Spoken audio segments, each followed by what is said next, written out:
شب بارات کی حقیقت کیا 15 شعبان ہمارے دین میں کوئی ایسا دن ہے جس میں کچھ عبادات مخصوص ہیں؟ کیا اس رات میں نفلی عبادات کرنا، روزہ رکھنا یا کسی اور قسم کی عبادات کرنا نبی کریم صلی اللہ علیہ وسلم سے ثابت ہے؟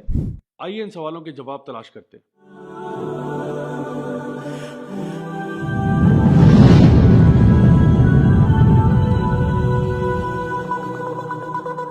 السلام علیکم ورحمۃ اللہ وبرکاتہ my dear brothers and sisters, میرا نام راجہ ضیاء الحق ہے، assistant professor at the international Islamic university and CEO at youth club. Shab Barat یا 15 شعبان کی فضیلت کے اعتبار سے ہماری امت میں بہت بحث و مباحثہ پایا جاتا ہے اور اکثر لوگ اس کے بارے میں بہت گرما گرمی بھی ہو جاتی ہے۔ تو میں نے سوچا کہ آج میں آپ کے سامنے ایک بہت ہی معتدل انداز میں، بہت ہی بیلنس طریقے سے اس کے بارے میں کچھ باتیں پیش کروں۔ سب سے پہلی بات یہ ہے کہ ہم لوگ ہمیشہ یہ چاہتے ہیں کہ اللہ تعالیٰ ہم سے راضی رہے، اللہ کے نبی کریم صلی اللہ علیہ وسلم کی جو تعلیمات ہم تک پہنچی ہیں ہم ان کے مطابق عمل کریں اور سارے وہ کام کریں جس سے اللہ راضی ہو جاتا ہے۔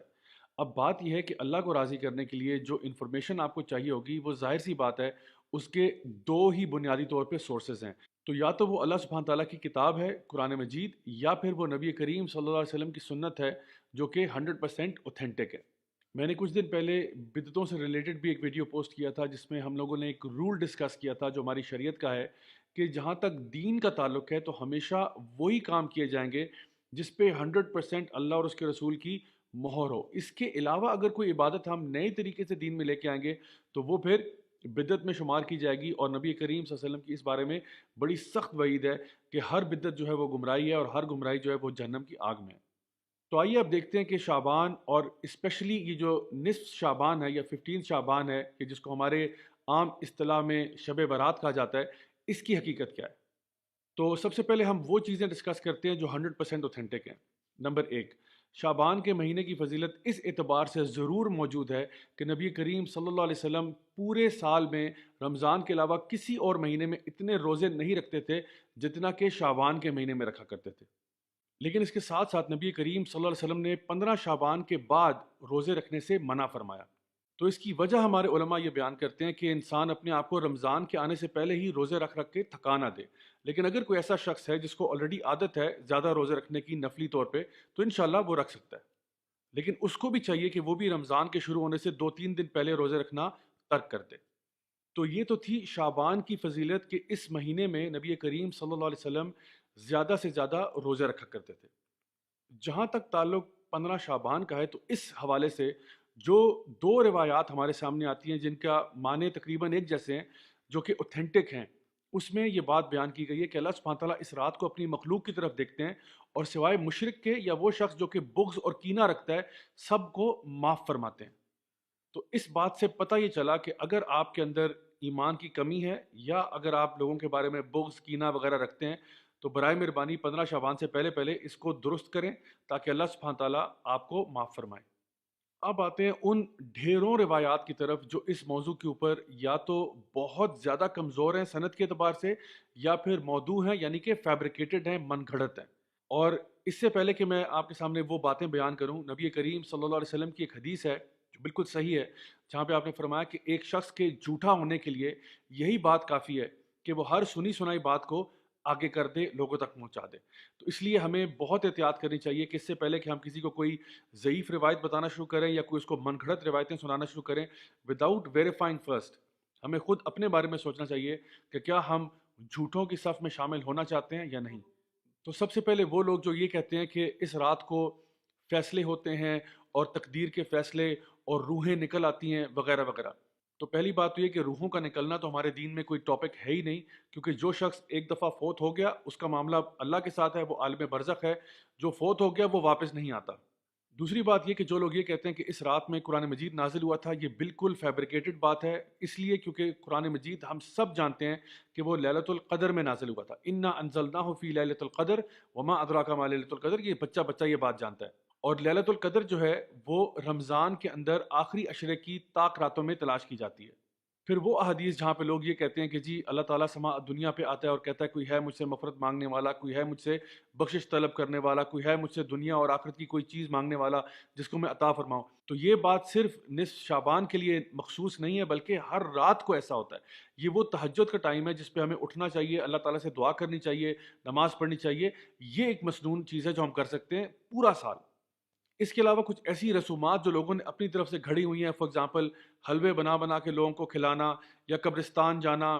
یا اس کے علاوہ بن ٹھن کے تیار ہونا اور یہ کہنا کہ یہ مردوں کی عید ہے، یہ سب چیزیں جو ہیں یہ فیبریکیٹڈ ہیں، ان کا کوئی وجود ہمارے دین میں نہیں ملتا. اس کے ساتھ ساتھ جتنی بھی احادیث عبادات کے اعتبار سے آتی ہیں کہ اس رات کو خاص عبادت 100 رکعت نماز پڑھی جائے اور 14 رکعت نماز پڑھی جائے اور یوں پڑھا جائے، یہ ساری کی ساری روایات فیبریکیٹڈ ہیں، موضوع ہیں، اور ہمیں کبھی بھی کسی تک منتقل نہیں کرنا چاہیے ان کو. آپ کسی بھی ایسے عالم سے جو حدیث کا پختہ علم رکھتے ہیں، چاہے ان کا تعلق کسی بھی مکتبہ فکر سے ہو، ان سے اگر آپ پوچھیں گے کہ جی ہمیں بتائیے کہ جو احادیث ہم ذکر کر رہے ہیں کیا یہ حدیثیں صحت کے اعتبار سے صحیح ہیں، وہ خود آپ کو بتائیں گے کہ ہاں ان میں ایسی روایات موجود ہیں جو کہ بہت زیادہ ویک ہیں یا پھر فیبریکیٹڈ ہیں، موضوع ہیں، یعنی کہ کسی نے خود سے گھڑی ہیں. نبی کریم صلی اللہ علیہ وسلم نے کبھی ایسا ذکر نہیں کیا تھا. پھر رہی وہ بات کہ لوگوں کا یہ کہنا کہ جی اس رات کو قسمت کے فیصلے ہوتے ہیں، تقدیر کے فیصلے ہوتے ہیں، یہ بات بھی درست نہیں ہے، کیونکہ یہ فیصلے بھی لیلۃ القدر کی رات میں ہوتے ہیں. اللہ سبحانہ تعالیٰ فرماتے ہیں تنزل الملائکۃ والروح فیہا باذن ربہم من کل امر، کہ اس رات کو جبریل امین اور فرشتے نازل ہوتے ہیں ہر فیصلہ لے کر اللہ تعالیٰ کی طرف سے. So my dear brothers and sisters, اگر ہم نے واقعی اللہ تعالیٰ کو راضی کرنا ہے، اپنے گناہوں کو بخشوانا ہے، تو کیوں نہ ہم وہ اعمال کریں اور کثرت سے کریں جو کہ نبی کریم صلی اللہ علیہ وسلم سے، آپ کے صحابہ سے، تابعین سے، تبع تابعین سے 100% ثابت شدہ ہیں. مثلاً تہجد کی نماز پڑھنا، خوب صدقہ خیرات کرنا، خوب ٹائم لگا کے ذکر کریں، قرآن مجید 3 4 گھنٹے قرآن پڑھیں، لمبی لمبی رکعت نمازوں کی نفل نمازیں پڑھیں، کوئی مسئلہ نہیں انشاءاللہ تعالیٰ. ایسے آپ تمام کام سارا سال ہی کر سکتے ہیں. اب اگر کوئی یہ شخص کہتا ہے کہ جی ہم 15 شعبان کو اگر خاص طور پہ کچھ عبادت کر لیں تو اس میں حرج ہی کیا ہے؟ حرج صرف اتنا ہے کہ اگر تو آپ کا یہ روز کا معمول ہے تو ضرور کریں، دعائیں مانگیں، ذکر کریں، قرآن پڑھیں، ضرور کریں. لیکن اس رات کو خاص کرنا نہ تو نبی کریم صلی اللہ علیہ وسلم سے 100% ثابت ہے، نہ ہی صحابہ کرام سے ثابت ہے، نہ ہی اہل بیت سے ثابت ہے، کسی سے بھی ثابت نہیں ہے کہ وہ اس رات کو خاص طور پر کچھ کیا کرتے تھے. تو دین ہمارا نبی سے ہی آ رہا ہے صلی اللہ علیہ وسلم سے، آپ کے فیملی سے آ رہا ہے، آپ کے کمپینین سے آ رہا ہے، تو کیوں نہ ہم وہی اعمال کریں جن کو وہ اچھا سمجھا کرتے تھے. اب پوری بات کا خلاصہ یہ ہے کہ شعبان کا مہینہ ایک بڑا خاص مہینہ ہے جس میں نبی کریم صلی اللہ علیہ وسلم خوب روزے رکھا کرتے تھے. دوسری بات یہ کہ قرآن مجید میں 15 شعبان کی کوئی خاص اہمیت مینشنڈ نہیں ہے. یہ کہنا کہ جی اس رات کو تقدیر کے فیصلے ہوتے ہیں، یہ چیز بالکل من گھڑت ہے. اس رات کے بارے میں ایک روایت بہرحال درست ہے جہاں پہ یہ بات ذکر ہے کہ اللہ سبحانہ تعالیٰ اپنی مخلوق کے ساتھ رحم کرتے ہوئے سوائے مشرک کے اور اس شخص کے جو کہ بغض اور کینہ رکھتا ہے تمام کو معاف کر دیتے ہیں. خاص طور پر 15 شعبان کا روزہ رکھنا یہ سنت عمل نہیں ہے بلکہ اس کو مکروہ کہا جا سکتا ہے، اور 15 شعبان کے بعد تو روزہ رکھنا ویسے بھی اس کی ممانعت ہے سوائے اس شخص کے جو کہ پہلے سے ہی روزے رکھتا ہو. جتنی بھی احادیث اس رات کے بارے میں بیان کی گئی ہیں کہ خاص عبادات اس رات میں کی جائیں، وہ سب کی سب یا تو بہت زیادہ ضعیف ہیں یا من گھڑت ہیں یا موضوع ہیں. نبی کریم صلی اللہ علیہ وسلم سے، آپ کے اہل بیت سے، آپ کے صحابہ سے کوئی ایسی خاص عبادات منقول نہیں ہے کہ انہوں نے بیان کیا ہو کہ اس رات کو یوں خاص عبادات کرنی ہے. اور آخر میں یہ کہ اس رات میں چراغاں کرنا، خاص قسم کے کھانے بنانا، حلوے بنانا اور قبرستان جانا، یہ سارے کے سارے اعمال کرنا درست نہیں ہے اور بدعت میں شمار ہو سکتے ہیں. اللہ تعالیٰ سے دعا ہے کہ اللہ تعالیٰ ہمیں بالکل صحیح معنوں میں اپنے دین پر چلنے کی توفیق عطا فرمائے، ہماری کمیاں، کوتاہیاں، غلطیوں کو معاف فرمائے اور ہم سب کو جنت الفردوس میں اعلیٰ مقام نصیب فرمائے. Until next time, this is me, Raja Zia ul Haq signing off. والسلام علیکم ورحمۃ اللہ وبرکاتہ. Look in the mirror, tell me what do you see? Don't be blind, tell me that